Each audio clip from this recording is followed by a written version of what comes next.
Hi, my name is Haley Comet and welcome to my cosmic corner of the internet where we discuss all things astrology. And today, welcome to the most cosmically chaotic time of the year, eclipse season 2022 and you. How these eclipses are launching you forward towards your life purpose, as well as the transformative, chaotic endings that it is bringing to the surface. Eclipse season is celestial beginnings and endings season, karmic new beginnings, as well as destined endings. Things can feel very, very turbulent, very, very chaotic with any eclipses, really, but especially these ones. You're going to want to understand this energy, how it's coming to light within your chart, and we're breaking it all down, both collectively, how we'll be experiencing the partial Scorpio solar eclipse and the total Taurus lunar eclipse. So we'll be breaking it all down collectively, as well as for your chart, house by house, what area of your life these are bringing forward, where your north node and south node work is taking place at the moment.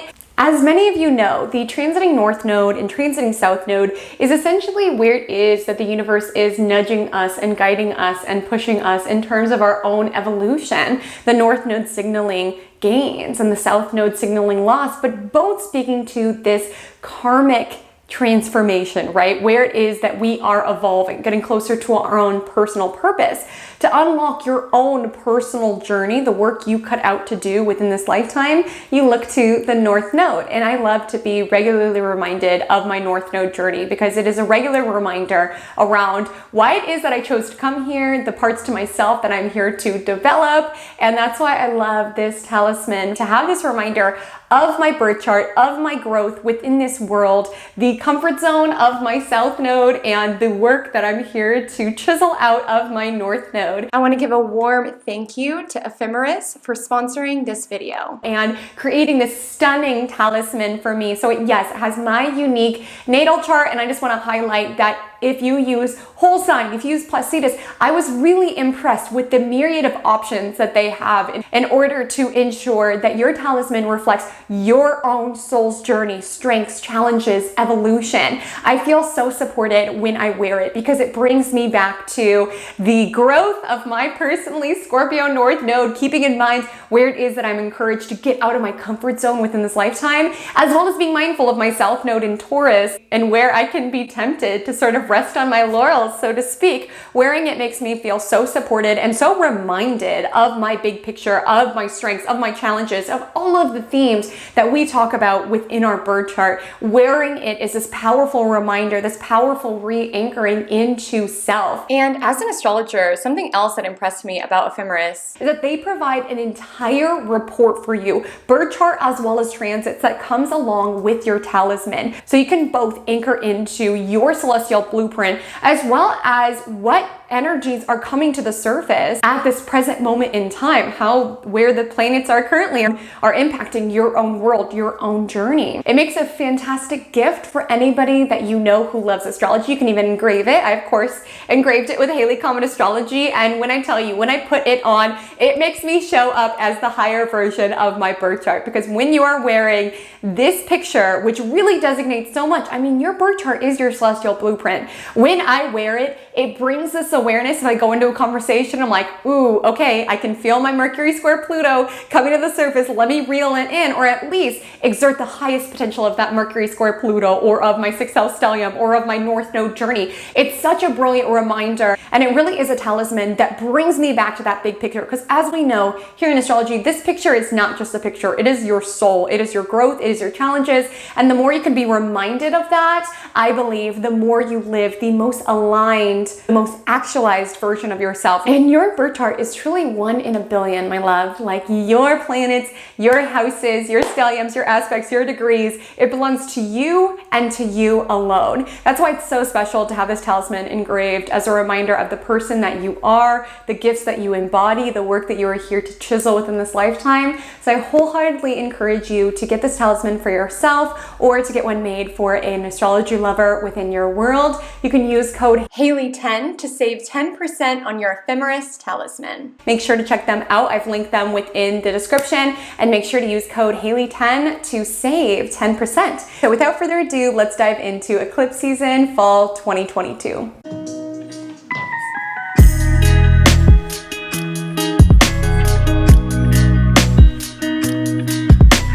Okay, love, so here's the thing that I want you to keep in mind during these eclipses. During eclipses, it's sort of a time that we are more so running on emotion than other times.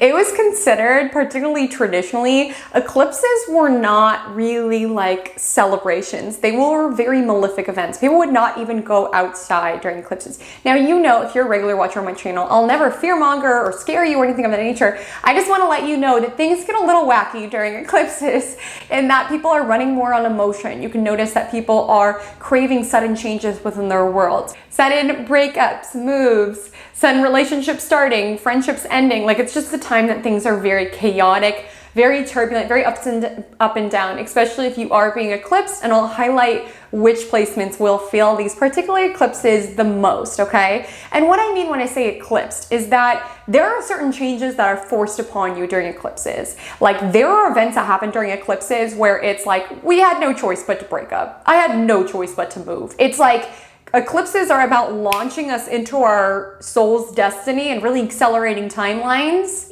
That's not necessarily seamless process. So going back to what it was considered traditionally, it was considered that eclipses were times that the gods, the universe, would give us things and take things away, snatch things from us, hence the element of fear to it. And typically things are taken during eclipses that are in our way for our own soul's development. And while it can be made clear after an eclipse, like, oh, I see why that relationship had to end. I see why I had to get fired from my job. Like, I see. But that clarity typically isn't imbued during the eclipse itself. It's typically really turbulent, really chaotic. Why couldn't this relationship continue? And I apologize if I'm speaking about this in a very sort of mystical way, but this is truly what I've been taught in terms of eclipse seasons, that because eclipses in the North Node and the South Node themselves are such karmic placements, it's like these are endings and beginnings that needed to happen in order to catapult our soul's development. So with that being said, if something is taken from you during an eclipse, if something is given to you during eclipse, it typically is fated. It has a ripple out, a reverberation, an echo that is even more poignant and significant for your soul's development than you may realize at this time. That doesn't make it hurt any less. So particularly if you are being eclipsed, there can be changes where it's like, I don't understand. Why can't this job work out? Why can't this relationship work out? I so want it to, but it's like, we don't see the bigger picture. We don't see what the universe has in store for us. We don't see how having that in our life is blocking our blessings in terms of where it is that we are meant to go. So I do want to highlight that some people will be legitimately eclipsed, which means something will be taken, something will be given. And there's nothing about it. A lot of us, though, will feel this tendency around, I've got to change something. It's like we're running on emotion. We're feeling more erratic. We're feeling more chaotic. We're like, I've got to move and change. Typically during eclipses, it's like we're not seeing things totally clearly. So unless this change is being forced upon you, and you will know when you're being eclipsed. You'll know when it's like, this relationship cannot continue. This place I'm living in cannot continue. Like, you will know when the eclipse is nudging you towards change.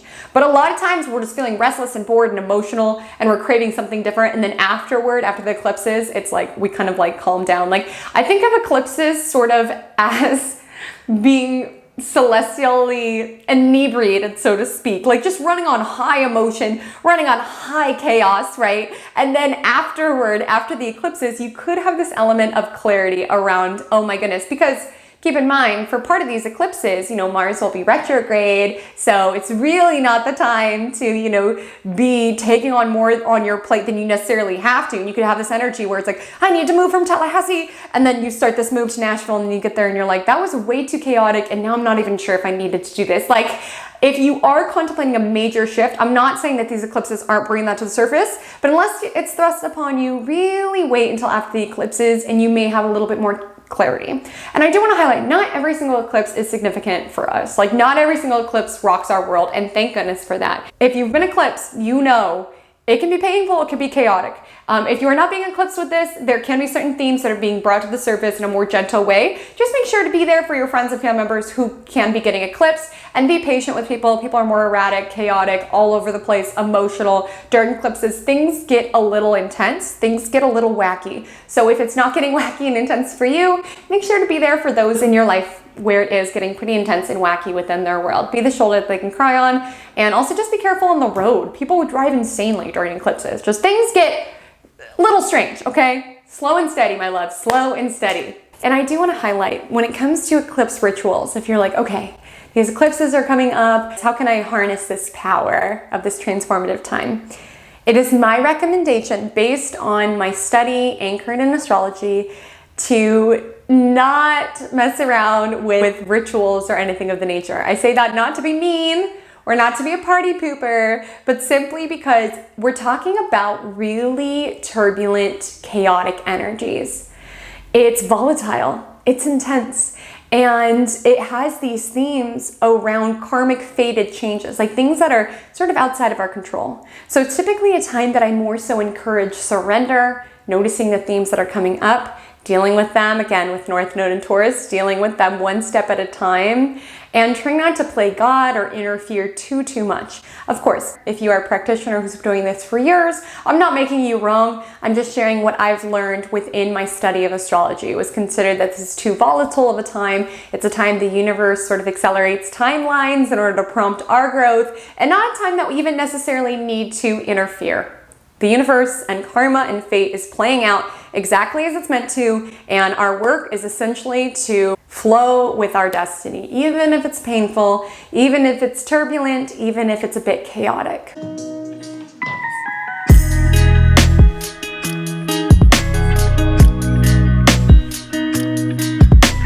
So the first eclipse is a partial Scorpio solar eclipse. It lands at 2 degrees Scorpio, and it exacts on October 25th at 3:49 a.m. PDT, and it lands on the South Node. Now, before I get you acquainted with this eclipse, firstly, we need to understand what's a solar eclipse and why is it significant that's on the South Node. So when we talk about eclipses, firstly, we want to look at the moon phase that it's aligned with. So this one's aligned with the new moon, it's a solar eclipse.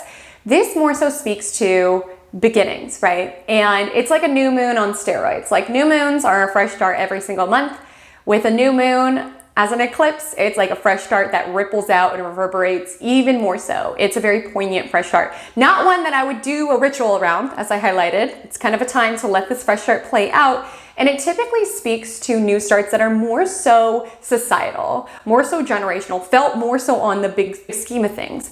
And it's not always immediately known what the ramifications are or what the significance is. Do keep in mind that with eclipses, we feel its effects reverberate for the next 6 months. So with this new moon, typically it is a little bit more external. It starts to a new start, a new shift. And then we also need to consider whether an eclipse is on the north node of gain or the south node of loss. And this eclipse is on the south node of loss. So it's this interesting sort of releasing in order to move forward, letting go in order to be launched forward into our destiny, into what it is that we came here to do. This eclipse will be felt the strongest by those who have early fixed degrees. So that is my Tauruses, my Leos, my Scorpios, and my Aquarians between 0 to 7 degrees. But Cardinals, you're not off the hook. It lands at such an early degree that also my Aries, Cancer, Libra, and Capricorn loves who have placements between 26 to 29 degrees will also feel this energy more strongly. It'll be more potent and stronger within your world. And I do want to highlight it's most significant when it is a personal planet, that's Sun, Moon, Mercury, Venus, Mars, or an angle. Ascendant, IC, descendant, and midheaven, okay, of your chart. So that's who will feel this energy the strongest. Of course, eclipses are turbulent for everyone, but that's where it's like, oh, okay, something significant is transpiring and shifting within my world. So this eclipse is bundled with Venus. It's actually a Venus cazimi. What cazimi means is in the heart of the sun. It is when a planet is at the same degree of the sun. It envelops the planet and they become one. And this is an exciting moment for our planet of love, beauty, and pleasure because she's finally caught up to the sun, and now she's going to pass the sun, and eventually by the end of the year, she'll be our cute little evening star. So we'll see her with the moon. It'll be very cute. But it's considered that this is sort of her journey into the underworld, which is even more significant when you consider that it's happening in Scorpio. So with all of these themes, what does this mean for you in your world? So it's an ending that's going to launch you forward. Okay, and particularly if you are one of the signs that I highlighted where you'll be most affected, I want you to look at your relationships. Now, I'm not saying that everybody's going to break up. Some people could break up, but what is really the ending that feels to be taking place is unhealthy ways of relating. Let's consider this energy is in Scorpio. Scorpio is about merging, right? Merging souls, going so deep into connections and chaos and beginnings and endings, which isn't always sustainable. Like, we are being asked to prioritize more Taurus themes, stability, what makes us feel safe, what makes our nervous system feel soothed. And so with this eclipse, it can be a time that you're being asked to release your unhealthy methods of relating. If you are someone where you are drawn to more toxic connections and you make their needs more important than your own, if you are someone where you self-sabotage within relationships because you don't feel worthy of healthy, constructive love, if you are someone where you don't see your own value and that impacts your romantic relationships, these are all themes that are coming to the surface with eclipses. Because keep in mind, it's a new start that has to do with the ending. And with it in Venus, an ending of Venusian themes. And with it in Scorpio, an ending of just utter merging at the expense of yourself, of not minding your own autonomy and your own values and things of the nature. That may come to the surface for you. That may not manifest as physically a relationship ending. It could for some people, but it also could be like, I am no longer going to relate this way within connections. I'm going to prioritize constructive, balanced, healthy connections. And it doesn't feel particularly pleasant. Like, there is a square from Pluto and Capricorn with this eclipse. So there can be certain, trauma that is dug up, that is played out within your connections. It makes you realize where it is that you need to transform. There can be certain power dynamics that you're realizing that you need to transform. But love is one focal point of this eclipse, and particularly ways of relating that are destructive, that are really toxic, that are inviting in dark energy into your world. I also want to bring to the surface, Venus is also money. Now, solar eclipses are more so external, it's more so generational. Lunar eclipses tend to be more so personal illuminations, and we'll get to Taurus Lunar Eclipse in a moment. But what I want to highlight, and you can feel this personally, you can feel this societally, but Venus is also money, and this is interesting because Taurus Scorpio is the axis of money and resources. Taurus more so being money that we earn, and Scorpio being other people's money, debt, inheritances, things of that nature. This is a really aligned time to a personal level to eliminate any debt if possible, consolidate debt. Again, I'm not huge on like playing God and getting involved in eclipses, but there could be something that's really bringing to the surface your desire to want to really look at that. I'm curious if collectively there can be steps forward around eliminating debt or eliminating certain streams of debt that have been building up. Like, that just feels to be the combination with Venus on the South Node. There also could be a loss of investment. This could also speak to cryptocurrency. Money is going to continue to be wacky with the nodes in Taurus and Scorpio, and with Uranus and Taurus. Money is going to continue to do odd things. I'm curious if there's going to be some, because keep in mind, solar eclipses are more so big, right? Felt by a lot of people, more so collective. I'm curious if there's going to be some large-scale efforts to eliminate debt of some sort, or to rework it, or some sort of loss when it comes to like stock market investments or like cryptocurrency, something of that nature. I don't want to scare anyone. Like I said, things are going to continue to be up and down, particularly with the nodes where they are and Uranus and Taurus. But to a personal level, I want you to look at how you can eliminate certain debt. You also could find certain support that you've come to rely on could be taken away. Now, I know that feels intense, but let's say you've relied on your parents for money or a spouse for money. That could have to be reworked. Venus also has to do with our values. So it's like if there have been certain ways that you have not been valuing yourself with that South Node, it's, releasing toxic ways of how it is that you value your own self. It's also a really aligned time to consider certain habits that are toxic, certain habits. I know this is going to sound really vain, but if there are already habits within your world that are taking away from your beauty, this is a really aligned time to stop. So if you smoke a lot and you notice your skin isn't as vibrant, or you've been going through it and haven't been eating as much and you just look really frail. Like with Venus, it's about feeling worthy and feeling beautiful. And if there have been certain toxic, obsessive, keep in mind Scorpio, obsessive tendencies that have been getting in the way of that, this could be an aligned time to release them, especially with the square to Pluto. I feel like there's going to be certain psychological triggers and just where it is that we are obsessive and rumination and hold on to control. We're really being asked to surrender during this time. We're really being asked to let these things go. Even if we've come to rely on these things for control, even if we've come to rely on these things to cope, it's really going to bring to the surface how this is blocking our pathway forward. And that can shine out via love, that can shine out via money, that can shine out via beauty, aesthetics, our own sense of value for ourselves. Another aspect it's making is a trine to Mars. So it does give this advocacy energy, this power, being able to take our power back and move forward within our world. So seriously, I feel like a lot of people are going to cut bad habits during this time, obsessive tendencies, whether your bad habit is a toxic relationship, a vape, whatever it is, cut those things out at this time. This is a can-do energy that's really going to allow you to feel more powerful. And again, just resisting during this eclipse, things get wacky, things get weird. Scorpio can be very paranoid, it can be very obsessive, it can go to extremes. So even if things feel like they're falling apart, continually anchor into what in your life is real, what is tangible. It's so strange. Like I said, I just feel like weird money stuff is going to happen during this time.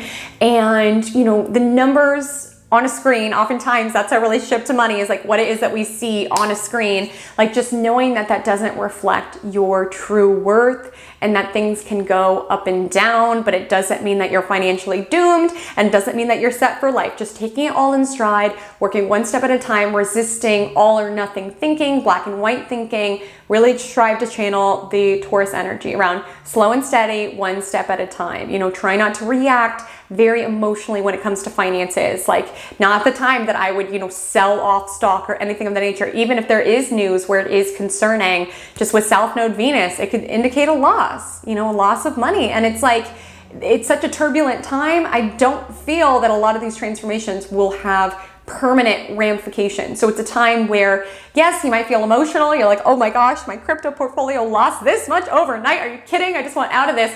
Just take it one step at a time, steady, okay? Resist crisis mentality, resist all or nothing, resist spiral thinking. Like I know that's hard, but seriously with South Node Scorpio, it's really something that can invite bad energy into our world.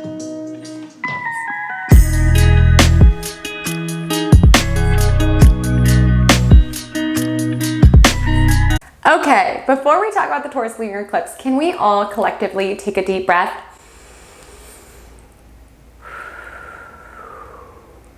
Trust me, we're gonna need it because this one is a doozy. So let's break it down piece by piece. Firstly, it is a total Taurus Lunar Eclipse, and it exacts November 8th, 2022 at 3:02 a.m. PDT. So just a quick note, I don't know why, but I have two trusted astrology softwares, and both are showing me different degrees. One is showing me that the Taurus eclipse lands at 15 degrees, and the second one is showing me 16 degrees, but we're just going to say that this lands at 15 to 16 degrees Taurus. So this will mostly affect my fixed loves, my Tauruses, my Leos, my Scorpios, my Aquarians, who have placements between 11 degrees and 21 degrees. And I want you to give enhanced importance to the personal planets. So if you have a fixed placement between those degrees as your Sun, as your Moon, as your Mercury, as your Venus, as your Mars, or an angle, if it's your Ascendant, Icy, Descendant, or Midheaven. Okay, so let's break these pieces down. So it's a lunar eclipse. This is an eclipse that lands on the full moon. This is more so personal emotional reveals, personal illuminations, personal realizations. It's the fall of realizing things, as Kylie Jenner once said. It is when something really is made apparent, especially to an emotional level. Emotions tend to run very high. And this eclipse highlights an ongoing beef that has been going on between Uranus and Saturn. So it conjoins Uranus and it squares Saturn. So these illuminations, these realizations, they don't feel to be pleasant. And with this eclipse landing with Uranus, it's illuminating rebellion, it's illuminating things that are up and down, it's illuminating instability. And with the square to Saturn, it's like these are unpleasant realizations. These are things that we would rather not realize, especially with this moon also opposing Mercury. Whenever we have a lunation aspecting Mercury, it's a full moon or a new moon with a message. It's a full moon with a message and a not pleasant message with a square to Saturn. So I'm going to talk about this first personally. This could be something where you realize something in your life has got to give. Something in your life has got to shift. It's like you wanted this to work out, but sometimes it's just a no. Like Saturn is harsh like that. Saturn can be mean. It's just like no matter how much you wanted this to work out, it's just not going to work out exactly as you could. And you can hit your hands against the wall. You can scream, you can complain, but it's simply not going to work out how it is that you wanted to. It's restriction, it's blocked. It's feeling blocked. And with Uranus, it's something unexpected occurring. And again, we'll give more nuance to your chart when we take it house by house, but it just feels like an unpleasant emotional reveal, something with a message that you cannot ignore, and something that's making you change within your world, like something different about how it is that you navigate your world is going to transpire. And so this eclipse is also gathered with the North Node. So while it's uncomfortable, while these changes are like, ugh, what is my sense of stability? Everything feels like it's going through quicksand. Ultimately, what came to the surface is launching us forward, is launching you forward. The reason I asked us all to take a deep breath, so I'm based in the US, I know not everybody is, but this happens right on our election day. So concerning. Unstable, chaotic, people very, very emotional, upsets, technical difficulties, feels to be chaotic. But my advice to you is truly with the energy in Taurus, as you know, stressed out as this Taurus energy is, ground down into what is real, really strive to use your head, use logic, try not to be swayed by emotional appeals or anything of that nature. Use logic, ground down, think critically about your world. Not everything is pleasant to look at, but this full moon squaring Saturn and opposing Mercury is making us look at some unpleasant realities and making us transform because of them. And with this happening on the full moon, it's like, you know, emotionally we could just feel drained, exhausted, overwhelmed, and it just feels like we're not feeling stable. Like with Uranus, it's like it could feel like quicksand. Like every time we just want to feel safe and grounded, it's like something else happens that's really fundamentally shifting our ability to feel secure. But I just want to bring to the surface, you know, I know how unstable this full moon looks, or rather this full moon eclipse looks, but I want you to anchor down. Like if things feel chaotic, ground down into nature, spend time with a tree, eat a good meal, like come back to your physical experience. Try not to get, like with Mercury opposite Uranus, who knows what the media will be doing this day. It just feels like a media poop storm. And oftentimes on screens and living very digitally, we can get really overwhelmed and really bought into it. And I just want you to ground down. Remember, you are a physical body. Take walks if you're overwhelmed at work. Eat delicious food. Ground down into what is real and in front of you within your world. Just because with Mercury opposite Uranus, things just feel to be very, very chaotic, and it can be affecting you very, very emotionally. But this too shall pass. If you are contemplating making a chaotic or restless decision, like you're like, I'm going to leave this country, this is getting insane, see how you feel after the eclipses. You know, Mars is retrograde at this point, so clarity can still be coming to the surface, and it's a time where we're just feeling a bit more chaotic, a bit more restless. So ground down before doing anything too rash. So I want you to move into these eclipses without fear. I know a lot of this sounds really intense, but again, things that transpire during eclipses are fated and karmic and typically have reverberations beyond what we can see at this present moment. To get more clarity around where this is impacting you, your chart, and your journey, we're going to break it down house by house.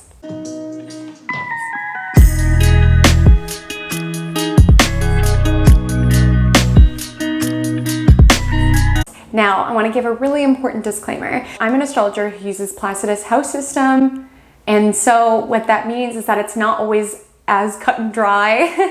Sometimes I wish I was a whole sign house astrologer because it would make things so much more easy, but I'm simply not. So it'd be out of integrity for me to give readings that way. So where these eclipses land can differ based on where your houses start and stop. In whole sign, it's very easy because every sign is one house within your chart. In Placidus, each of your houses is most likely a combo of 2, at times 3 different signs. Now, a common question I get is, how can I find the degrees of my chart? So I want to just give a brief tutorial. I'm going to go into the tutorial now, but I just wanted to pop in and say there is nothing wrong with whole sign house system. I sounded a little snarky in this, and that was not my intention.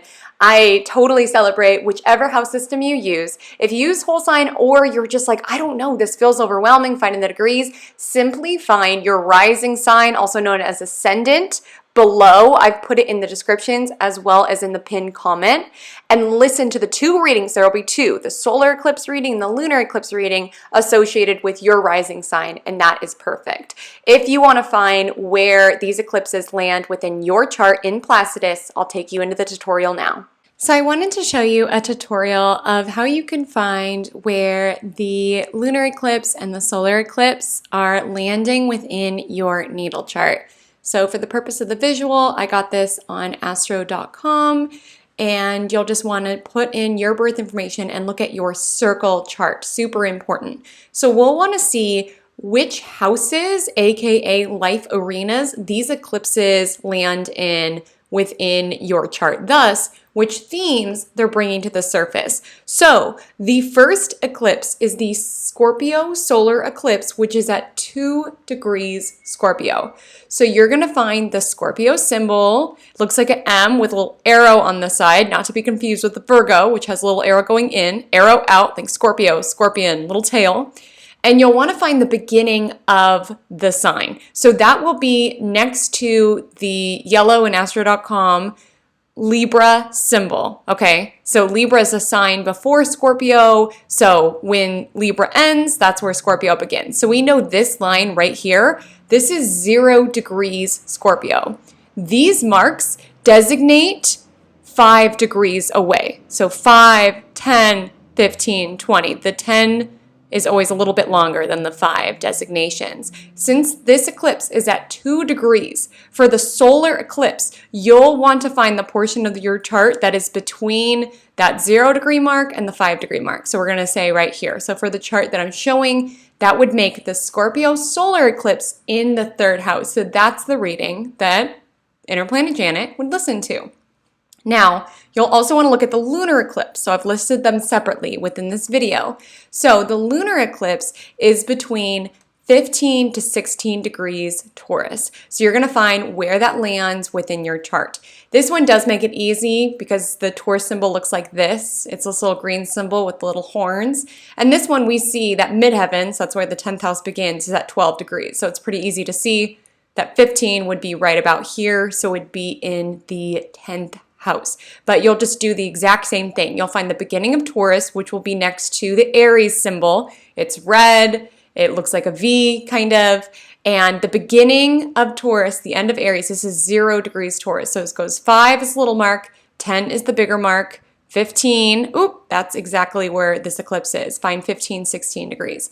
Now with either of these eclipses, let's say it's too close to tell, you can't really tell, you need to find where specifically your house begins. So on astro.com, you could just click this button that says additional tables.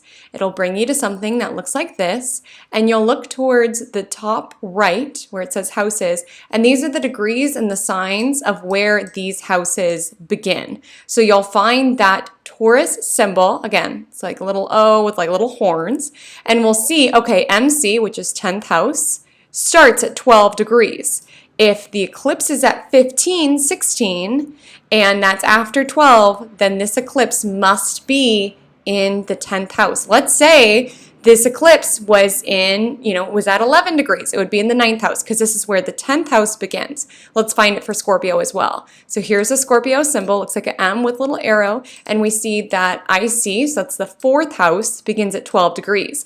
Because that eclipse is at 2 degrees, that's before 12. So we know if that's where the 4th house begins, it must be in the 3rd house. And I know it's sometimes confusing that there's some numbers and some words, but basically Ascendant designates the 1st house, IC designates the 4th house, Descendant designates the 7th house, and Midheaven designates the 10th house. So now that you see where in your specific chart these eclipses land, let's get back to the video.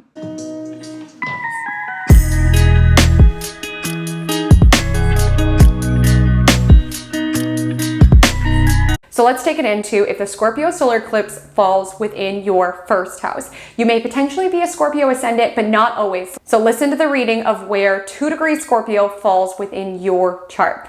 Okay, so for you, you are fundamentally shifting how it is that you identify, and that could be destabilizing. This is a really uncomfortable transit because you're being asked to show up in different ways. You can feel lost, not feel like you know who you are. Your aesthetic can be changing at this moment. With it on Venus, you could be not sure how exactly you should be. So experimenting with different ways of expressing yourself. Around this eclipse, it is a new start for you, but it is a new start that has to do with endings and transformings. Now, many of you have this, will be a Scorpio ascendant, not everybody, but many. And so transforming is sort of your baseline. It's kind of your norm, as uncomfortable as that can be.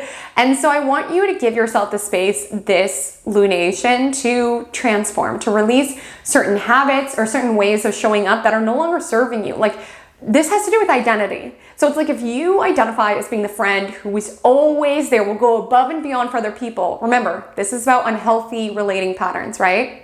Make sure to listen to the general reading if you want more context on that, but largely this has to do with unhealthy relating patterns.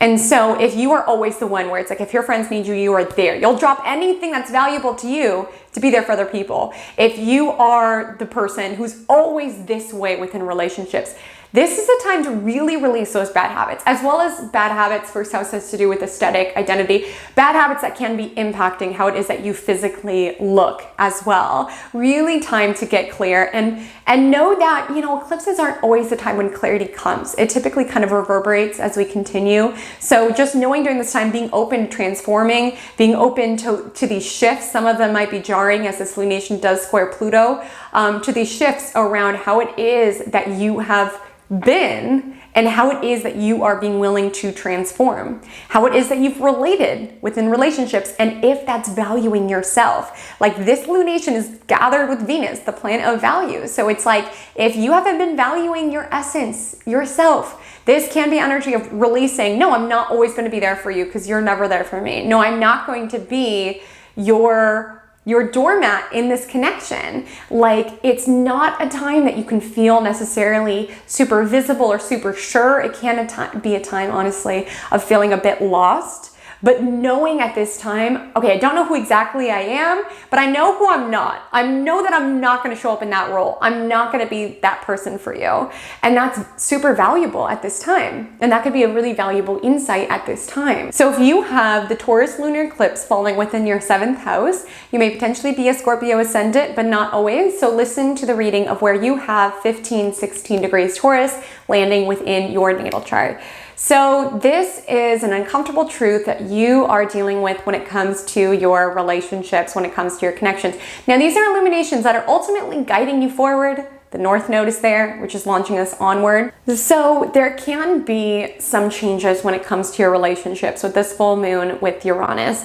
Also, your connections can be behaving unusually. You could be behaving unusually when it comes to your connections. The two of you could be dealing with something kind of intense.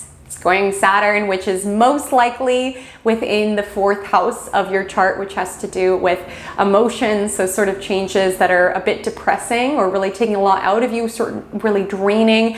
There can be, you know, unusual ways that you are behaving when it comes to your family relationships. Like I said, there really is this disruption from roles that a lot of individuals who have this are experiencing. So there is this energy around breaking out of certain connections that have made you feel forced to be be a certain way or show up within a certain way. Like Uranus is the energy of rebellion. So whether it's you're rebelling or people in your life are rebelling, there's this energy where it's like no one wants to be constrained. No one wants to be controlled. And it's like this is a change or a message that is ultimately guiding us and launching us forward, but that doesn't make it hurt any less. Like sometimes we can, you know, appreciate people's journey and be like, okay, I'm your partner, you know, I'm here to watch you evolve, but it still hurts a little bit when you're like, wow, you could evolve and grow within the connection. You had to go and evolve on your own way. But it's like we have to grant people that ability to live their own life, to make their own mistakes, to rebel and to learn and to not control them, right? And that's what this eclipse feels like. It can be this illumination of partnerships within your world. And if you feel free to be yourself fully within those connections or not. And while there will be a pressure around your connections with this, you know, fixed sign T-square, I do want you to channel this energy of Taurus, which is stability, security, feeling grounded, and allowing that to be your baseline in connections, like being able to overcome the challenges at this time. It can be a breakup energy, but for many, this will be sort of changes or desire for shifts that are launching you guys forward. Keep in mind, this is on the North Node, but just ensuring that you feel safe to be your authentic self within the connection. Your partner feels safe to be their authentic self within the connection. If you are single at this time, there can be certain illuminations of your past within relationships and really wanting to disrupt the patterns of relating that you've had thus far, as well as just this chaotic energy building within connections of all sorts within your world. So love, if the Scorpio solar eclipse lands within your second house, you may potentially be a Libra rising, not always though, so make sure to listen to the reading of where 2 degrees Scorpio lands within your chart. Okay love, so for you, there can be certain themes around your worthiness, around how it is that you value yourself. Second house largely has to do with our self-esteem, and you know, there can be certain ways that you have not been valuing yourself and your contributions, and this is sort of like an ending energy. Now I do want to bring to your awareness that second house has to do with finances. You know, how it is that we value ourselves can echo into our financial reality, and there can be some letting go of a stream of income that's no longer resonant, or maybe it's resonating with you very deeply at this time, but the universe is like, no, we have something even better lined up. Try not to panic if there are any financial shifts at this time, just allowing yourself to ground down one step at a time. Try not to behave really emotionally or erratically when it comes to your finances. And while it can be disruptive to have something taken from you, or income stream that you thought was going well, or a job that was going well taken from you, that can feel very uncomfortable and very destabilizing. But I also don't want you to emotionally relate or value yourself based on your finances, or covet what other people earn, or, you know, allow that kind of jealous energy within your world. Most likely, if you have this, you have North Node transiting your 8th house now. So actually a lot of support from other people is being offered to you at this time, but it could be a time either your desire to make a lot of money is sort of being disillusioned, you're being disillusioned with money and finances in general, just wanting your worth to be based in something else. Or there can be certain shifts within your financial reality where it's just like quicksand. You're like, what is my financial world? What is real within this landscape? I also want to highlight, you know, second house doesn't necessarily have to do with debts, 8th house does, but the energies in Scorpio meeting up with Venus. So I also want you to look at spending. This can be a time of eliminating debts or eliminating certain psychological obsessive ways of spending money. Like if you spend money emotionally or just to feel something, this lunation can be really bringing that to the surface. And if you have 15, 16 degrees Taurus landing within the 8th house of your astrological natal chart, you may potentially be a Libra rising, not always. Listen to the reading of where you have 15, 16 degrees Taurus landing within your natal chart. So this is an illumination of the support that comes to you from other people. Now, if you are married, it does feel like there can be some sort of shift. You know, we think of Uranus, we think of changes, and we think of changes as bad changes, but they also could be aligned changes. They could be changes that launch us towards our own fulfillment, towards our own aim. And so with this lunation landing in the 8th house, there can be changes when it comes to your partner's income.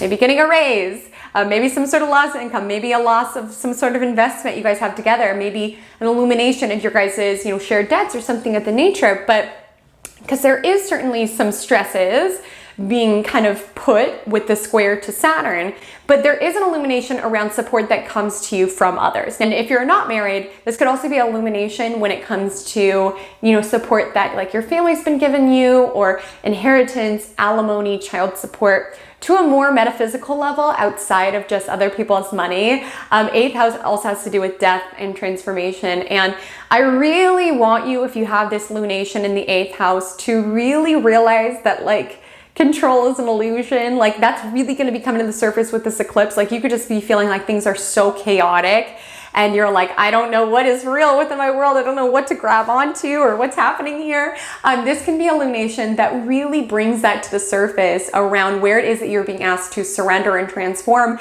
And maybe for some of you, it's around like there is so much pressure on this lunation, like it's squaring Saturn, it's bundled up with Uranus. Maybe part of you, like things feel so chaotic that you almost have this sense of peace or this sense of like sanity around, I don't know what is happening, but I'm going to live my life to the fullest. Because this house does have to do with unaliving. I can't say the word, but, and it's not to say that it's going to happen to you, but you can be sort of realizing your own mortality, or like realizing like, okay, everything is insane. So I'm going to really grab onto this particular moment. I'm really going to do what it is that I want to within this world. Like my country is insane. This world is insane. I'm going to live my life to the fullest. I'm going to leave the legacy that I want to live.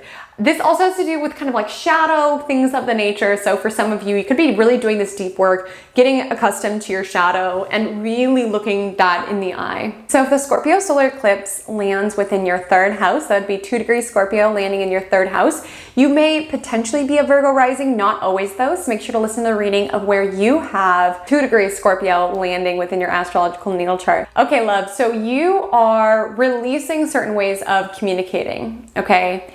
And you are releasing certain language that you utilize that devalues yourself. Like if you were someone where you feel uncomfortable talking yourself up, or you sort of like always talk down to yourself, like this can be a solar eclipse that really makes you realize like how it is that you talk to yourself is not valuing yourself accordingly. And it could be an ending in that regard, an ending that launches you forward. I also want to bring to the surface, if you are someone who has been basing your value on social media, this eclipse is going to make you look at that. Like if you were someone who almost channels the Scorpionic energy around doom and gloom, or like crisis, or like the world's going to end when you don't get enough likes, or when your content doesn't do well, this eclipse can really make you look at that. And it squares Pluto, so really looking at the psychological sort of underlying around how and why you are equating your value with your content or what it is that you put out there. And that beyond the social media, third house also has to do with like marketing and media and things of the nature. So if you work in any of those fields, really looking around how you have been valuing at that and releasing, if it's not a healthy thing for your self-esteem to be basing yourself off how great your work goes or how great your content goes. Like so important to bring to the surface at this time. Siblings could also be a theme within this, extended family members. It's also third house. So if there have been certain ways that you've been valuing yourself within those connections, it could be sort of an ending that launches you forward, especially with this interesting trining Mars and Gemini. Gemini has to do with siblings as well, and this happens shortly before the Mars retrograde in Gemini. Like I said, this general reading, so it won't resonate for every single person, but some of you can be having certain realizations around ways that you have been unhealthily relating with siblings. So if you're always the martyr, you're always doing stuff for them, value yourself enough to end those particular cycles or those styles of relating. For some of you, there can be a certain, artistic writing project or something of the nature that you are putting to bed that's actually like releasing certain content styles or ways of writing can actually free you up for new ways of wanting to express yourself at this time. Some of you can be in the midst of like a certification or something that you're kind of wrapping up at this time. But like I said, the endings at this time are actually launching you forward, and you can grieve, whether it's a writing project or a series you were doing on social media or a social media project that you were trying to launch or a media campaign. There can be energy around, dang, it didn't work out, or I have to like release this, or it no longer resonates. But I'm telling you, this is an ending that's actually going to be a new start. It's not clear to see as it happens, but I promise it is. So if you have 15, 16 degrees Taurus landing within the 9th house of your astrological natal chart, You may potentially be a Virgo rising, not always though. So listen to the reading of where you have 15 to 16 degrees Taurus. So for you, there is this illumination around your big picture, your sense of faith, your what it is that you believe in within this world. And with Uranus, there's things that are unstable. There's things that are strange happening. You can have a lot of random downloads when it comes to your intuition. You can be shaking up your spiritual community or shaking up your religious community. This lunation squares Saturn, which is most likely in your 6th house. So you've been stressed, you've been overwhelmed, your energy's spread really, really thin. And this can be a lunation where it's like you're just feeling so restless. You're like, I just need a break. I just need to get away from here. Like some of you may be wanting to travel abroad, move abroad. I mean, I know this one happens on election day here in the US, which things always get kind of crazy around that time. But some of you might need a timeout, like might need a break. Like if you have this, you most likely have South Node in 3rd house, and it's like so much data and so much communication having to be constantly on and constantly accessible. You need a timeout. You need to be able to look at your world and see the forest and not just the trees. Like be able to attune to the big picture of your world, what it is that you believe in. And you can feel so inundated with so much going on that you're forgetting that big picture. But this lunation is a slightly unpleasant, but it is a return back to your personal big picture. And I want to say, if you are in a spiritual community or you're religious, there can be a desire around, okay, I used to be, for example, astrology is 9th house. I used to like whole sign, now I like Placidus. Or let's say, you know, you used to be Christian and now a new form of religion is calling out to you. Like Uranus is the energy of rebellion. So you might be craving a different way of comprehending your world, your big picture. This is higher learning. So some of you could be wanting to shake that up, like going back to school. And as I highlighted, 9th house is travel. So a lot of you could be dreaming about plane tickets or just like needing a siesta, like just needing a sabbatical from the day-to-day, from the hectic grind in order to return to your big picture and allowing that to grant you faith. Like I highlighted, the world is going to feel like it got a little crazy. It's going to feel a little upside down. So returning to what grants you peace within the big picture. Maybe not everybody can necessarily go on a retreat, but coming back to your belief system, grounding down within that and allowing yourself to feel soothed by that, even if the world feels very chaotic, feels very up and down. So if the Scorpio solar eclipse falls within the 4th house of your astrological natal chart, you may potentially be a Leo ascendant, not always though. So listen to the reading of where you have 2 degrees Scorpio. So love, okay. There are some patterns in your family relationships or your lineage or your ancestry that you're being asked to release at this time, or the universe is asking you to release at this time. And, you know, this can relate to our immediate family, or it can relate to, you know, certain things within our bloodline, certain ways of relating or anything of that nature. And with this, it's the energy where things can feel quite chaotic within our relationships. We can really have to face, you know, how certain messages we receive from our family impacted our psychology. With this lunation squaring Pluto, there could be uncomfortable emotional messages come to the surface because 4th house, outside of family, outside of lineage, it also has to do with our emotional state. So things might be coming to the surface here. And I want you to think you've got to feel it in order to heal it. You've got to feel it in order to let it go. And I want you to strive to be as passive an observer as possible around certain dynamics that might come to the surface within family. Like I said, Scorpio is about merging. So if you are someone where it's like your family's problems become your problems, really being that observer of that dynamic and really observing, is this serving me, or is this eclipse bringing this to the surface so that I can learn to have better boundaries when it comes to those things? Am I repeating certain patterns that I observed within my family, or that's been common with my lineage, that I am repeating within my romantic relationships? It's a heavy one. It's a heavy one having this here. And for some of you, again, this general reading, so this won't resonate for every single person, but if there were certain messages that impacted how it is that you value yourself, this can be a time of letting that go. So if you felt like, if your family told you your value is only into if you can provide for the family, or if you were told, you know, your value is only if you can succeed at this, your value is only if you help us with this, This could be energy around releasing. That's your values. Those are not mine. That is not how I value myself. It can be a really powerful time to cut ties in that regard. Fourth house is also home. And so some of you can be having a expense around this time, like having to fix something in the home, having to move at this time. You know, it's with Venus, and Venus is money, so there can be losing some money on a deal of some sort. But just keep in mind, like with the, you know, South Node, you might be saying goodbye to a certain living situation, a certain roommate, something within your home reality is ending, but it's setting you up for something even more aligned. Keep in mind, with eclipses, it's karmic fated changes that launch us forward, even if it feels very uncomfortable at the time. So there can be a realization around, dang, I need to move. Where I live is not serving me. They aren't seeing my value. Venus is there, or maybe it's not financially sustainable. Some of you could be going to move back with family or something of the nature in order to clear up debt. That's supportive, just with Venus on South Node. But I just want you to know that you deserve to live in a place where you feel valued. So for some of you, you could be living with family. You're like, my value is not being seen here. I've got to move. You know, eclipses aren't the time that I would do a voluntary move, but you might be getting eclipsed. You might be forced to move. That's aligned. Or you might really have to come to the surface around, this is damaging my mental health. This is damaging my emotional health. I've got to get out of here. And allowing this eclipse to bring to the surface, and then with time brings more clarity.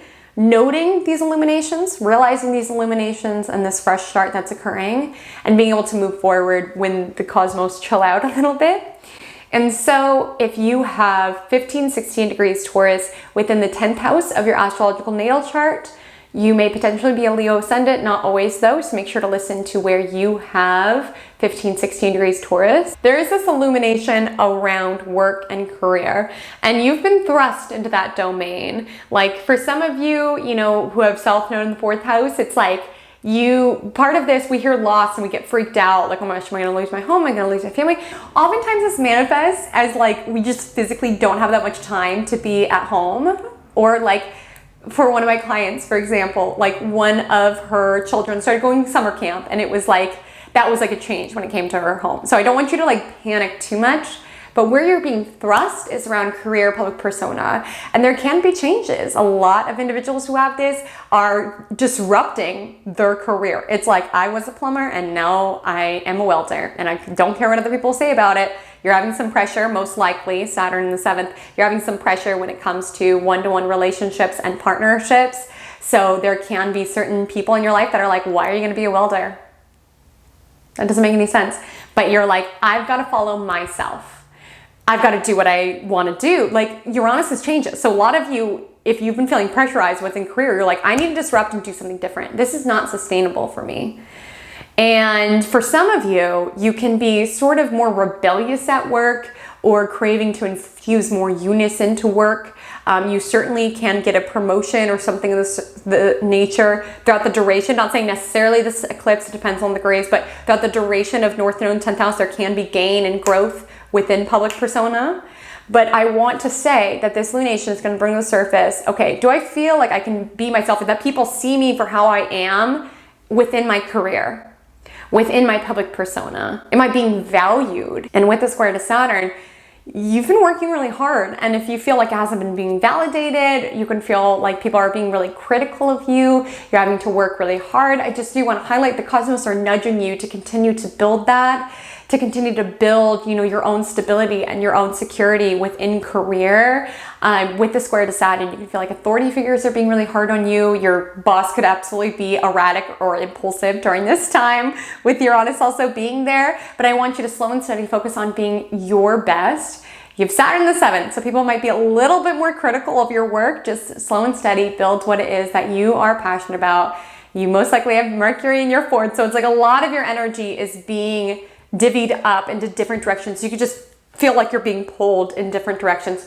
Ground down, try not to get overwhelmed.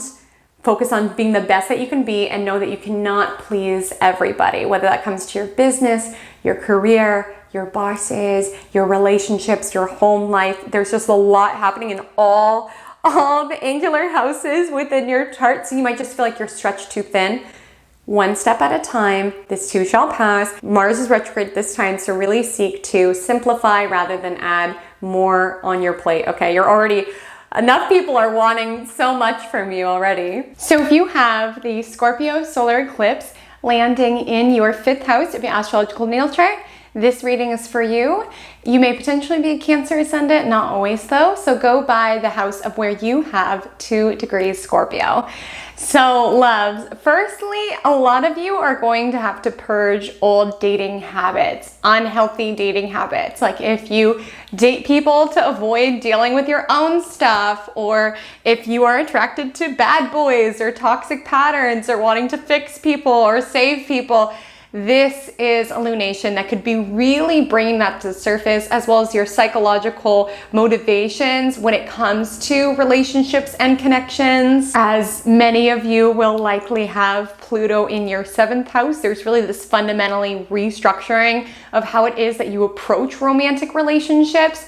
And so with this lunation, it's really bringing certain tendencies up to the surface for the purpose of you letting them go. And it might not be clear how this is bringing you a fresh start, but I promise you that it is. And so for my creative loves who have this, there could be this energy where you're not feeling as inspired. There can be something shifting and transforming about your self-expression. And I want you not to judge that or cling to that, because like I said, this is launching you in a new direction, a new way of engaging with this. I also want to say, if you have any fun habits that have gotten toxic or sort of out of control, this energy to wrap those up. Some of you can be wrapping up a certain creative project or less interested in it, and just allowing yourself to transform. I want to share this. This isn't where it lands within my chart, but it may apply in your case. So I used to be someone who was always writing poems, but I found I was mostly inspired by heartbreak. And when my love life got very stable and very grounding, it was like I no longer felt the urge to write. And that's just my creative process. I don't think that every single artist needs to be in pain, but if something like that is coming to the surface, like you most likely have North Node in your 11th house, you're being asked to build your future, to find your people. So I want you to just have a looser grip when it comes to your creativity. Allow it to take new and interesting forms. This is also the sector of fun and partying. So for some of you, you may need to release a certain habit that is not serving you, or at least take like a detox or something of the nature where you're like, okay, this isn't fun anymore. I'm not getting enjoyment from this anymore, because Venus is pleasure. It's being sucked up by South Node and, burned out by the sun. So there can be an energy where it's like, this activity used to be fun and it's not any longer. Dating this person used to be fun and it's not any longer. So allow yourself some space to transform there. Your thoughts on having children could also transform at this time. I know that's kind of bizarre, but 5th house has to do with children. So if there's been some sort of toxic pattern that you've engaged with children that you have, or there can be a releasing of certain pressure that's been on you around you need to have children, or maybe transforming around you didn't want to have children and now you do. Allow this sort of transforming eclipse energy to come into your world. I need to be careful with my verbiage here because YouTube doesn't like certain words, but I also want to draw to the focus that some of you may be engaging in casual connections or intimacy, whatever it is that you want to call it. And there's nothing wrong with that. This isn't me shaming that at all. Do whatever you want.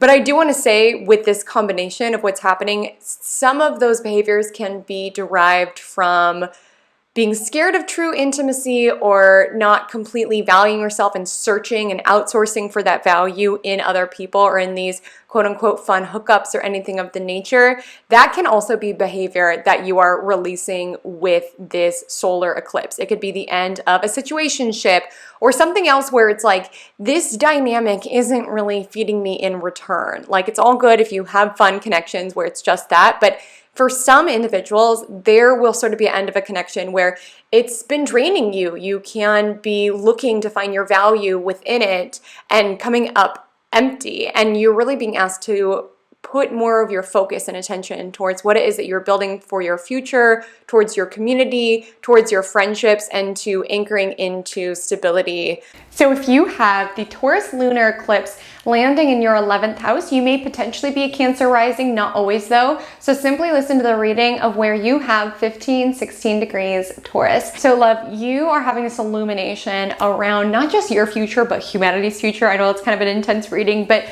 with this full moon, there can be illumination around what it is that you want for your future.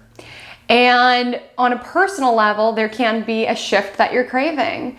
You're like, I wanted to build this particular world and now it's no longer feeling in alignment. There also could be this energy in dealing with like the chaos of humanity and really wanting to take a more active role within, you know, building your future, building humanity's future.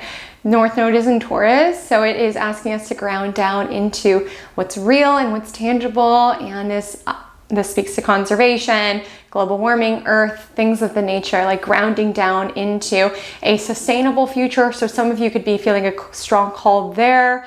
To a interpersonal level, this also will be spotlighting your friendships. So if you feel like you aren't free to be your own unique self, there can be sort of illumination around these friends were great, you know, party friends perhaps, but we're not moving in the same direction. We're not like-minded, and that's okay. Like with eclipses, we're really asked to have a looser grip on things, and we're being asked to allow the universe to guide us on. It won't make sense right away, and it can be heavy. This lunation is involved with Uranus and Mercury and Saturn, so things are unexpected. Things are coming to the surface, both about the future that you want to build as well as the people you want to be surrounded by, the people that you were inspired by. So if you've been, you know, building kind of a community and a network of individuals that you were genuinely inspired by, like this would be a great influence to gather with them. Like Uranus is rebellion. So I think some of you have this, are gonna like want to protest around this time or get together with individuals for the purpose of Uranus themes, but also it could just be getting with people who you feel really inspire you to be your most raw, most authentic self. Like you don't have to put on an act around these individuals, and it feels like a freeing moment. And with the square to Saturn, I can also see that some of you may be like, okay, these friendships were great, but they're no longer aligned with the future that I'm building, which can be a tough pill to swallow. Saturn isn't always warm and fuzzy about it, but it is valuable. If the Scorpio solar eclipse falls within the 6th house of your astrological natal chart, you may potentially be a Gemini rising, not always though. So go by the reading of which house you have 2 degrees Scorpio located within. Okay, love. So this is really looking at your habits, particularly any habits that are obsessive or compulsive or anything of that nature. And I know it sounds intense, but this lunation does square Pluto. So it's really digging up what it is that we run from, our shadow self, what it is that we avoid. And with South Node, it's like this energy around, maybe you've been not dealing with, you know, like certain mental health struggles or certain elements of like compulsive behavior because you haven't been dealing with certain elements of sort of the darker crux of the situation, just because you've been like nurturing yourself, maybe even through toxic or destructive habits as a means to run from it or not deal with it head on. And with this lunation lighting up your 6th house, it does speak to a new start, but a new start that's not terribly pleasant. And I never want to initiate any fear, but there can be something around your health that you're feeling called you need to let go of. So smoking or, you know, eating certain foods, don't agree with your digestion. There's something that is going to be a supportive new start for you, and a way that you can be showing yourself more love, a way that you can be valuing yourself more. But for the purpose to do that, there might be something you need to let go of. Even if you really love your vape, even if you really love ho-hos, they make your tummy hurt. Or even if you really love getting back from work and just sitting on the couch, there is this new start when it comes to your health and how it is that you prevent illness within your world. And keep in mind, it's not like the focus of your world right now. South Node is kind of like transforming certain sectors, but you know, there is just certain themes coming out with these lunations around how it is that you show yourself love and value. And outside of that, also work, you know, there can be a lack of motivation. There can be transformations in the workplace. Some people could even lose a job or lose a stream of income. Again, no fear at all, but you most likely have North Node in the 12th house. So you are being asked to have more space in order to dive into your own healing, and you're being asked to be a little bit less busy, particularly as you move into the end of this year with, you know, the Mars retrograde and whatnot. Like, you're really being asked to cut back on your tasks, to not, you know, distract yourself constantly, trying to numb or escape from things. Like, you are being asked to face the skeletons of your closet head on, and release certain habits that are more destructive or invite in more destructive energy. And for some of you, workaholic stuff is emphasized here. Like, this new moon is going to make you clear around what it is that you're running from by busying yourself with tasks and responsibilities and errands and tasks. And it's like, learn to say no, have boundaries. You know, this lunation squares Pluto, so there can be certain power struggles where, you know, your boss always gives you this, so you always say yes. And it's like, this is the time you need to be able to protect your energy and just say, I'm one person, you know, I'm at capacity. So there can be a releasing of certain projects here, a lack of motivation also, not wanting to be as accessible to the outside world, not wanting to necessarily be of service, wanting to prioritize your internal landscape. So if you have the Taurus Lunar Eclipse landing in the 12th house of your astrological natal chart, you may potentially be a Gemini Ascendant, not always so. So make sure to listen to the reading of which house you have, 15, 16 degrees Taurus. So 12th house has to do with what is hidden, and there is a tough pill to swallow here.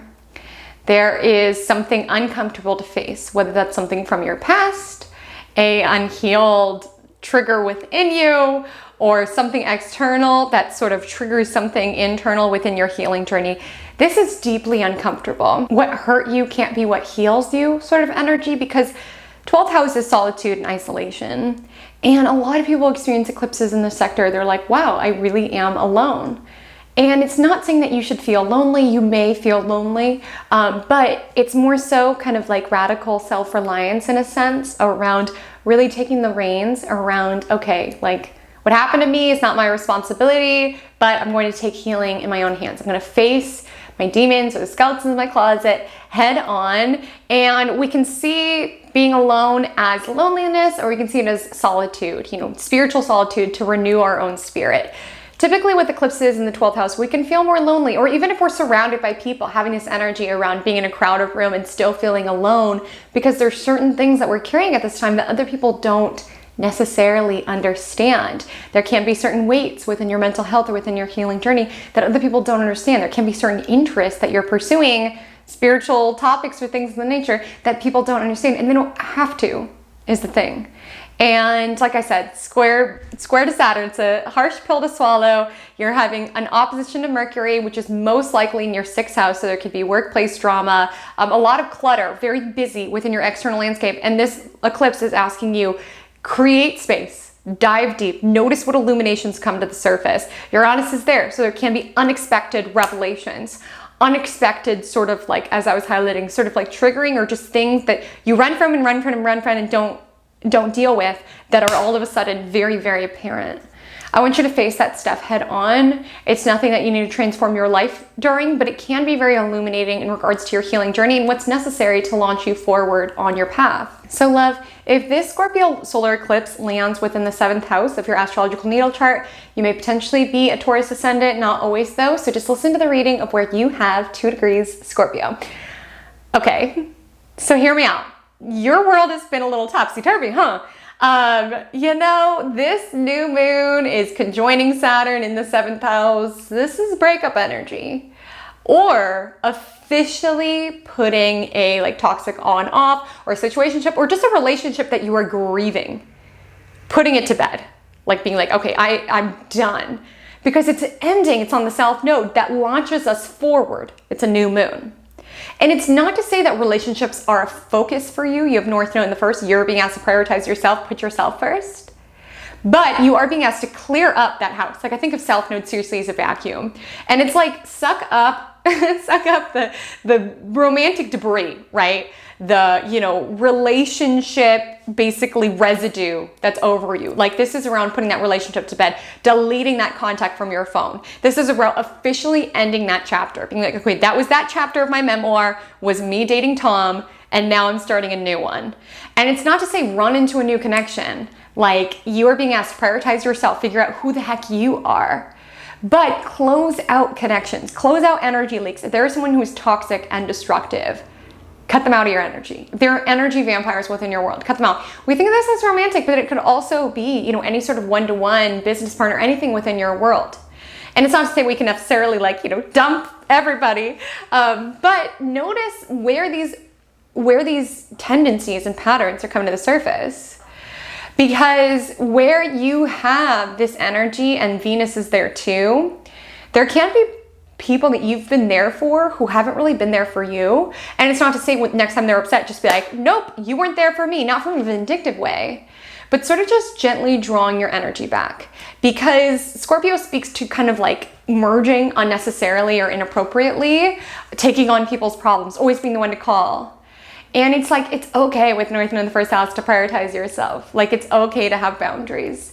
And it's interesting within connections, when we change our vibration, the other person can freak out and be like, why are you not doing what you always do, bending over backwards for me?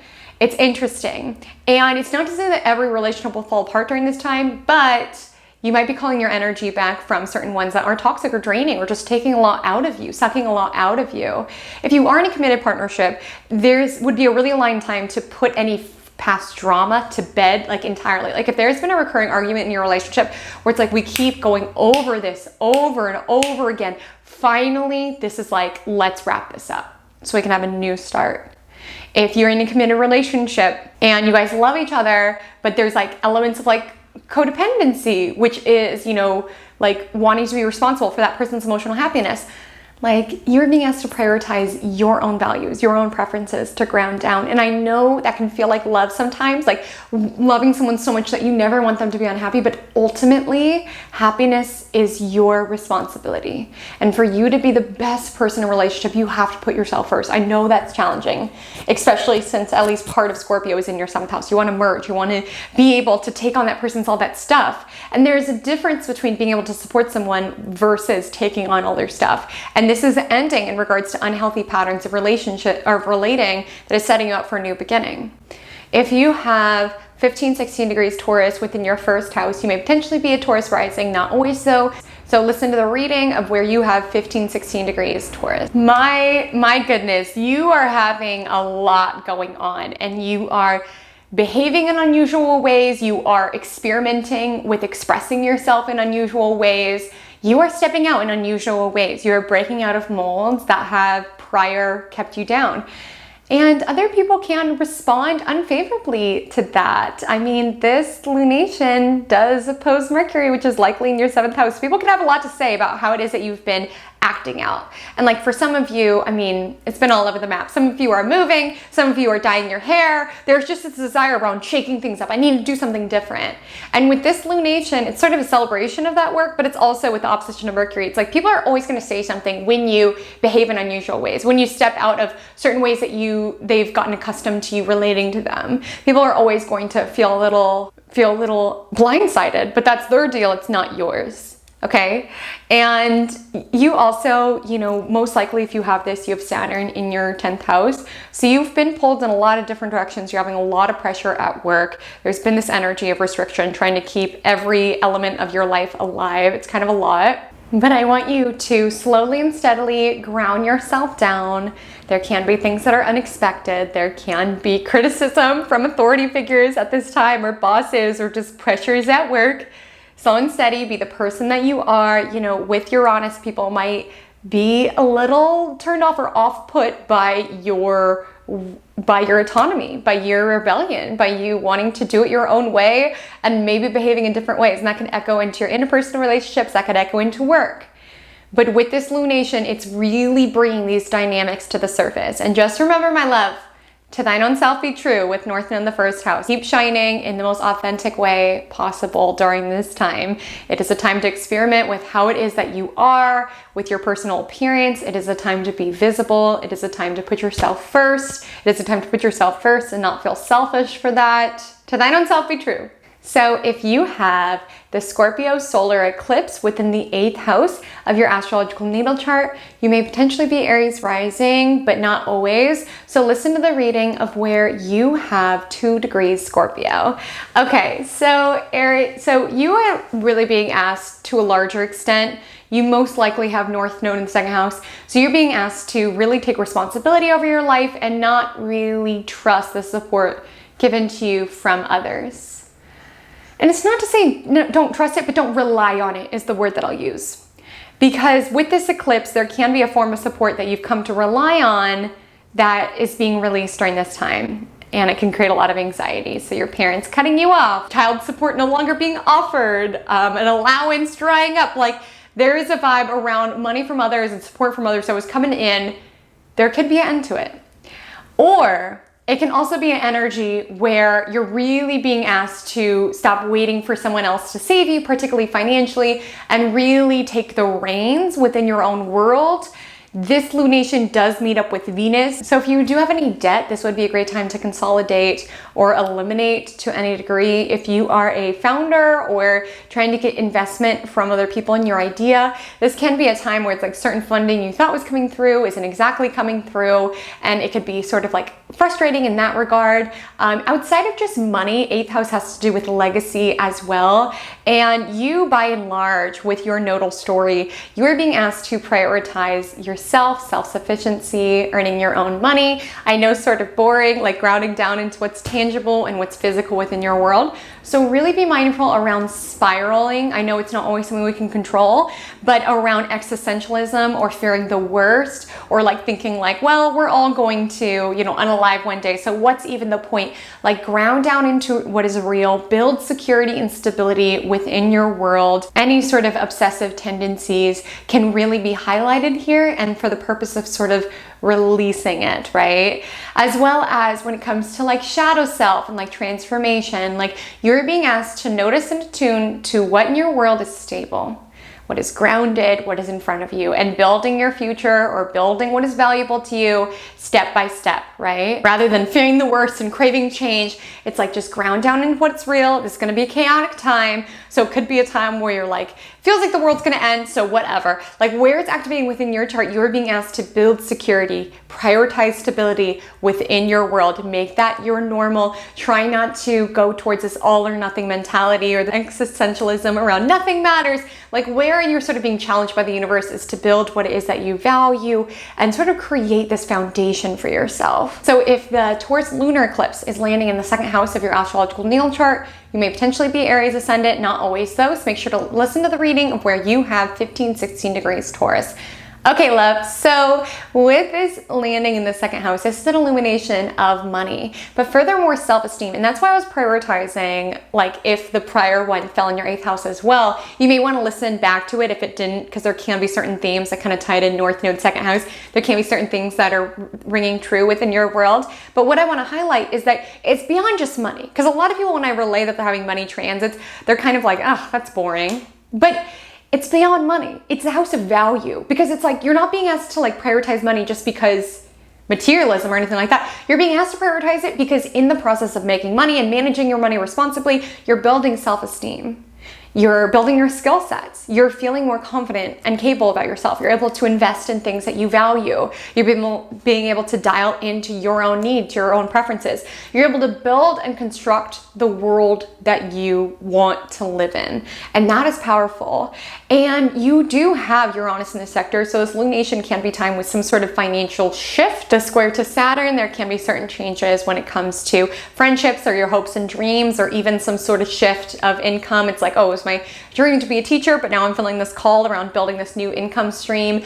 During eclipses, not the time I would like launch something, but it can be illumination around what it is that you are building financially, and furthermore, how it is that you are valuing yourself. Because that prior eclipse, it's the South Node is with Venus, so it's like there is a fundamental change of our values. So if you've been someone where your value was determined by other people, this is a full moon to radically take the power back around valuing yourself. Not because of what you do, but because of who you are. And the money and like what it is that you were building and prioritizing. And again, it's not like sudden windfalls. It's Taurus, slow and steadily working for what it is that you want. The money's nice, whatever, paying your bills is nice, but it really just speaks this energy around feeling this confidence around, I'm able to meet my needs. I'm able to build what it is that is valuable to me. I'm able to be autonomous and have power over my own world. Like, this is the energy of Taurus, slowly and steadily building what it is that we value. And this lunation is a celebration of that. I should be more gentle with the terminology celebration. It's with Uranus squaring Saturn. It's a harsh lunation for sure. And if you are married, I just want to bring to the surface that it's opposing Mercury, which is most likely in your 8th house. So there can be some news about your partner's income or support that was supposed to be offered to you that falls through. Again, you're being asked to prioritize taking care of your own needs, prioritizing your own future, identifying your own preferences, and anchoring into that. So if the Scorpio solar eclipse lands within the 9th house of your astrological natal chart, you may potentially be a Pisces rising, not always though. So make sure to listen to the reading of where you have 2 degrees Scorpio. Okay, love. So what you are sort of letting go of at this time is certain belief systems, certain big picture concepts of anchoring down into the world, as well as grass is greener syndrome. So this is a general reading, so parts of it will only resonate with certain people. But there's a strong energy with this where there can be certain obsessive tendencies that you can have. And I'm not saying click off this reading, but if you are someone where it's like you want to understand your future and understand every little piece of your fortune and are obsessively reading and obsessively getting readings and not like living, this is sort of illumination that's bringing that to the surface because it speaks to compulsive patterns, Scorpio, and it's squaring Pluto. So it's like psychological things that we're avoiding. There's nothing wrong with spirituality. Obviously, I'm big on it. It's important to have a big picture, but I want you to observe if there is any obsessive tendencies where it's like you are pulling cards to make every single decision rather than just living your world, or trusting other people's intuition more than your own. Like this is a time to really bring that and notice if that has gotten out of control or obsessive. For some of you, there can be, you know, certain travel plans or like things where it's grass is greener. It's like always fantasizing about being somewhere else, being someone else without grounding down. Like you really are feeling this call, ground down in what is real within your surroundings, within your world, within your connections. Like with 9th house, it's beautiful and it has such an important role. But at this time, this is not a time to just live based on readings and to lock yourself away to study astrology and to read tarot. Those things are great. There's nothing wrong with them. But just with Scorpio involved and the square to Pluto, like I just feel like there can be certain parts to it where it's getting obsessive and you're not exactly doing the work or where the universe is pushing you at this time. That'll be a reading for some. But really overall, what I want you to be mindful of is fantasizing about your life instead of living it, always wishing that you were somewhere else rather than looking for the beauty in that present moment, as well as fantasizing about perhaps living somewhere else.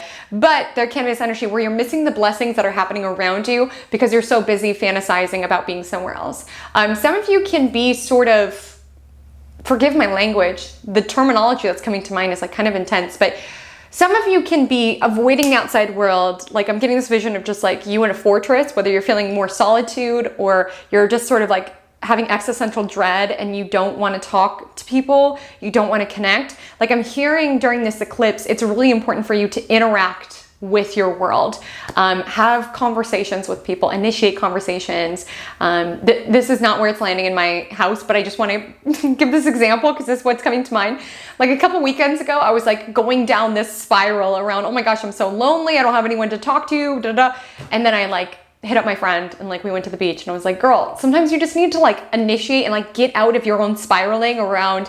It's all doomed for me and there's nothing for me. Like you have to, you know, connect with people.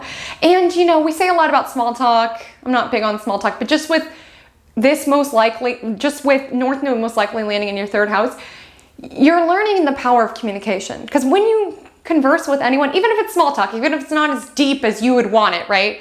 It's still this very grounding sensation. It's still something that makes you feel seen in that moment. Maybe not seen for your soul, but at least you're in front of someone talking, having conversation about the weather or whatever. You're having this moment where you are acknowledging you are a human, I am a human, let's just connect. That can be healing. And sometimes there can be certain spiritual truths that bubble to the surface just like in a regular conversation. Like sometimes the wisdom that we're looking for isn't necessarily, you know, from a pick a card on YouTube or from our astrology book. Maybe sometimes it's just conversing with people and someone telling us something where you're like, that's exactly what I needed to hear.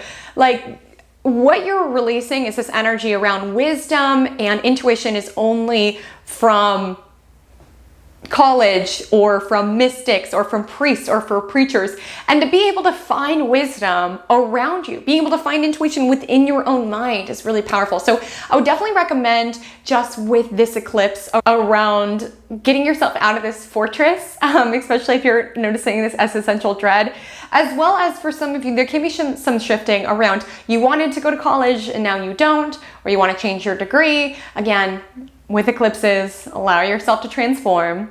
If you have the Taurus Lunar Eclipse landing in the 3rd house, you may potentially be a Pisces rising, not always though. So listen to the reading of where you have 15 to 16 degrees Taurus. So this is illuminating the mind. If you're honest, you could be speaking your truth in unusual ways, some of which may be making people feel uncomfortable. You can be speaking to yourself in unusual ways. You have Saturn most likely in your 12th house, so there can be this energy around wanting to face things head on. Journaling would be a great strategy for that.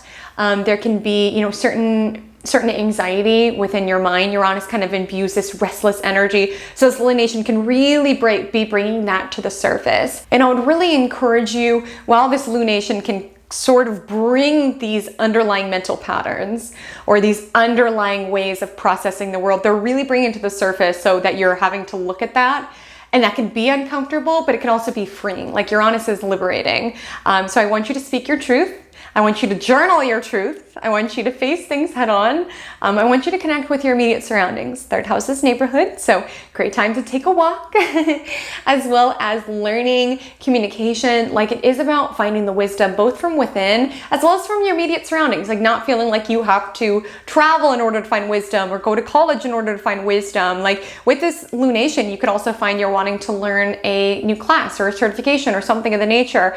It's like with 3rd house, a lot of times it's not as glamorous as the 9th house because it's not like exotic faraway locations. It's like your immediate surroundings. It's like learning to drive. Not the most exciting thing ever, but it is a new skill that you're adding to your skill set. So for some of you, there can be an illumination of a new skill you want to learn, a new way that you want to communicate, a new way you want to get your writing out there, your sales out there, your marketing out there. Allow the winds of change into your world. With Uranus transforming this sector, inviting change within the sector, you can be called to speak out in a new way. So like start a new social media account in a particular niche. You could be asked to sort of rebrand your website. Like, there is this fundamental shift around how it is that you communicate and get your message out there. So allow in these chains of transformation. Please excuse the brief interruption. I just also wanted to shed light that with this lunation lighting up the 3rd house, you can have an opportunity during this full moon to really address and have the hard conversations that maybe you've been avoiding. You have Saturn, the planet of boundaries, most likely transiting the hidden house at this time. So it can be hard for you to be able to verbalize what it is that you are feeling or to enact those boundaries verbally. But there is an illumination of that sector, which yes, can be anchored through voice, but with the kind of tense energy of this full moon, I would also just encourage you having those hard conversations, dealing with what it is that you've been sort of grappling with from an internal level.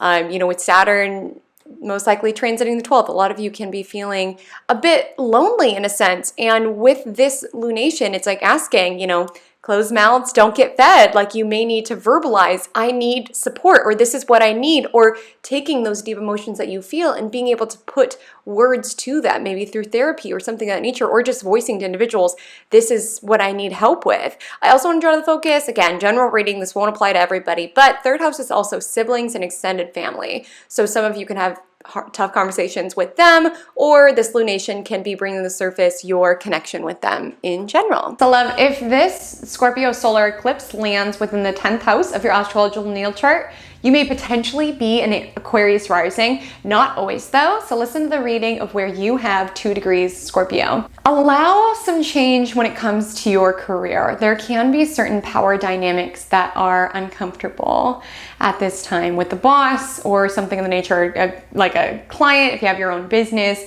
where it's just draining, it's exhausting. Not saying you have to fire that client or get a new job, but there can be something where it's like, okay, this unhealthy pattern of relating stops here.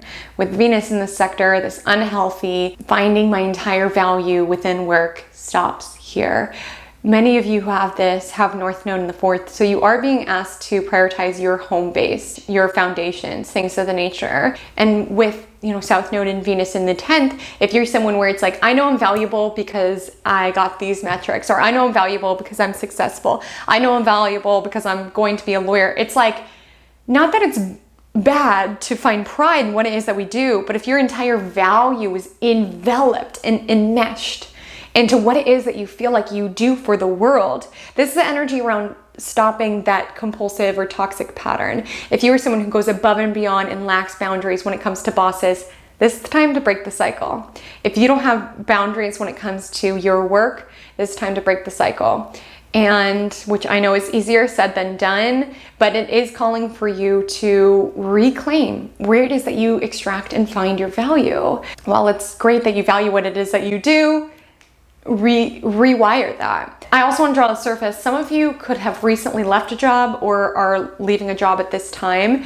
South Node can make us wholly uninterested in that sector. There could be certain transformations that's happening within career. It can make us feel very lost. It's like, what it was that I was building, it feels like it's going through quicksand. That's a sensation of South Node. It's very destabilizing when it hits one of our angular houses. I want you to invite in the shifts of transformation and try not to cling to what was. Allow in what is new, what is entering your world. So if the lunar eclipse lands within the 4th house of your astrological natal chart, this reading is for you. You may potentially be an Aquarius rising, not always though, so make sure to listen to the reading of where you have 15, 16 degrees Taurus. So this illumination around home and family. Some of you can have something disruptive happen that forces you to move or at least reconsider your living situation where it's like, okay, this pipe burst, that was like the final straw for me. I need to get out of this apartment. Or it's like my roommate used my toothbrush without asking. That's the final straw to get a new roommate. There's like something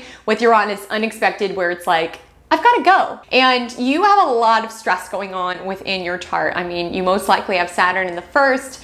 You most likely have Mercury in the 10th. There can be this kind of showdown between work and home and feeling a lot of pressure on you to be everything for everybody, which is stressful. There could be unfortunate news coming out about work, about career of some sort that's making you feel like everything in your world is falling apart. It's not. I promise. I would really just encourage you with North Node, you know, Uranus, allow yourself to change and how you emotionally cope to change, which sounds strange, but with Uranus, it's like liberation. So a lot of times when people have lunations gathered with Uranus in the 4th house, it's like, that used to make me spiral, getting bad feedback at work, but I'm going to liberate myself and respond in a different way. Like, we do have a choice. Or if like your family always triggers you, like really observing that, being like, I have a choice. I'm not going to play into your game. This is a full moon about boundaries. You have Saturn most likely in your 1st house. It's like, you got to be the mean guy sometimes. And that could show up when it comes to family, that can show up when it comes to your work, but have boundaries, put yourself first, because where you most likely have North Node transiting is around emotional state, around your foundations. And so you might be feeling called to not share as much. You might be feeling called to be a little bit more introspective, but it's again, you are prioritizing your own world, your own values, what makes you feel calm and happy. And if that means not putting other people first, so be it. Allow yourself to ground down into your home base. Not everybody will having family drama. Many may. There also could be this energy around certain changes within the family unit. And that could also be why some of you are less interested around careers, wanting to spend more time with family, take more of a responsibility role within family. You know, this lunation is a little stressed. There can be extra pressures on you when it comes to stepping up for family or stepping up as a homeowner or stepping up as you're looking for a new place to live. There is pressures on you, but I just want to encourage, like, this too shall pass, and really have boundaries in order to ground down into what it is. It's going to make you feel calm and stable even during this unstable time. So love, if you have this Scorpio solar eclipse landing within the 11th house of your astrological natal chart, this message is for you. You may potentially be a Capricorn rising, not always though, so make sure to listen to the reading of where you have 2 degrees Scorpio. So the focus here is on your friendships and your hopes and dreams of the future. And you might be someone who's trying to plan for your life instead of live it.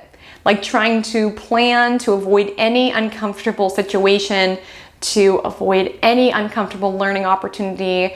And this lunation is really bringing those kind of, forgive my language, I'm being so like blunt in this reading. Sometimes when I'm just like channeling, it comes out harsher than I intend. So I hope you can feel my heart when I say this. This lunation is really bringing to the surface your control issues. If you want to control every single element of your future. And if you feel a sense of panic around, well, this puts back my 3-year plan or anything of the nature, or if you don't take risks because you're so fearful about building your future, like this lunation is bringing to the surface that it can actually be an obsessive tendency. And that is bringing this to the surface. Like we truly only have today. And these lunations are asking you ground down into the divine today. Ground down into what is real and what is pleasurable and what is enjoyable right now, because tomorrow is not promised. And eclipses make that clear because it's very chaotic. I also want to bring to the surface, there can be certain friendships in your world that are draining. And you could need to stop that pattern of relating with them in that way if you're always the one to help them out with stuff. Or I'm also getting this sense, because 11th house is also colleagues, if there's certain people where you're very competitive with them, you're very jealous of them, you go to happy hours and stuff and you just feel like this energy of like competing with them. This is the energy around stopping that sort of destructive behavior and realizing, I don't enjoy being there with you. Why am I competing with you over our watches and our career success? I don't enjoy this. I'm out of the game. This isn't the point to life, is competing with these individuals that I don't even really care about. It's going to bring to the surface you trying to keep up with the Joneses. And this can be within your immediate reality or like on social media. If you are someone where it's like you really, where it's like you post about a lot of stuff because you like when other people are jealous of you, or like this energy of competition, but you're not anchoring into, is this joyful for me? Do I genuinely value this? Like this solar eclipse is bringing those tendencies to the surface, any competitive tendencies. So if you have the Taurus Lunar Eclipse landing within the 5th house of your astrological natal chart, you may potentially be a Capricorn rising. Not always though, so listen to the reading of where you have 15, 16 degrees Taurus. So you are being asked to ground down into play and enjoyment and creativity and living for today and doing things because they make you feel good. And because you love yourself enough to have a fun, creative, self-expressive life. You're honoring your inner child, you're getting back to your play, and you're living for today, which is amazing. This is a lunation where there can be certain pressures from, whether it's your friend group or colleagues, where it's like whenever you're behaving in unusual ways, there's always people who are like, what are you doing? That's not you. And it's like, well, I'm experimenting with a new way to be. So continue to prioritize yourself. Just mind your budget, as this lunation does square Saturn in 2nd house, so most likely for your chart. So just being mindful around ensuring that you're having fun, yes, but also saving for a rainy day. Eclipses can be uncomfortable in that regard, as well as just illuminating what it is that you value in life and like what it is that you generally have fun doing. And get back to that. Get back to your zest. Get back to breaking out of the mold. Get back to who it is that you were before the world told you who to be. I know, corny, but it's so true with this lunation. Like this lunation's gathered with Uranus in your 5th house of self-expression. Like this is about honoring your weird and not being worried if other people have something to say about it. That has more to do with them than it does with you. This could echo out into your art. This could echo out into your hobbies. This could echo out into your relationships as well. Dating more so, like not serious relationships, but this is like the fun, flirty house.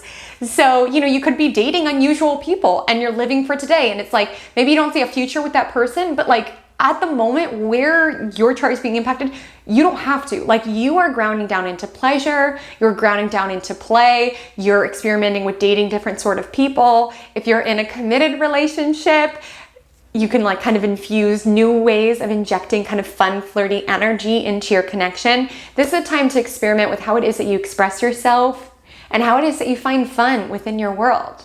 If this Scorpio solar eclipse lands within the 12th house of your astrological natal chart, you may potentially be a Sagittarius rising, but not always though. So listen to the reading of where you have 2 degrees Scorpio. Okay, so listen up.